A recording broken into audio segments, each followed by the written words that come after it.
धन्यवाद माता बहिणींना. बघा, मी एक तुम्हाला गोष्ट सांगते.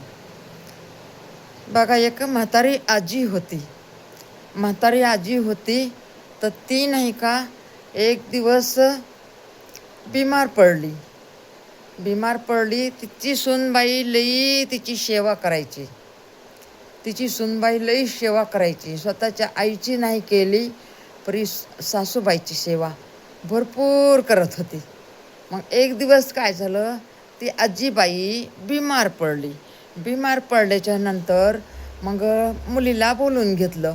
मुलीला बोलून घेतलं आणि लेखाला पण बोलून घेतलं. आणि सुनबाई तिकडं चहा पाणी करत होती.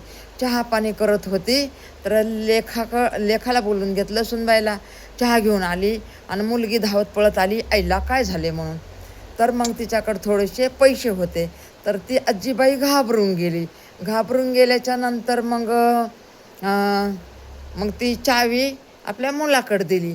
मुलाला म्हणली, बाळा ते माझी पेटी तर घेऊन ये. तर मग ते पेटी घेऊन आला. तर त्याच्यामध्ये थोडेसे पैसे होते. तर घाबरून शिनी सुनबाईला म्हणली, सुनबाई हे बघ, हे पेटीत काय आहे ना, तू घे. तर आता पेटी खोलल्या त्या मुलीला काय वाटलं, आई मला द्यायली वाटतं.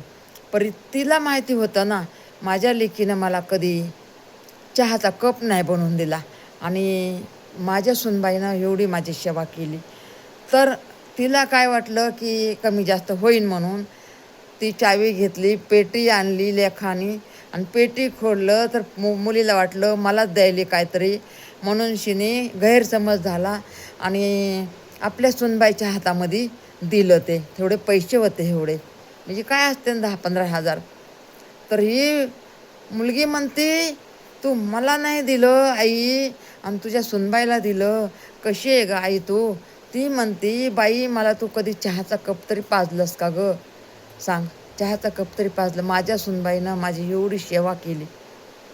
आणि ती म्हातारी अजून लई दिवस जगली आणि तिने अजून काय थोडेसे होते तर त्या मुलीला दिलं.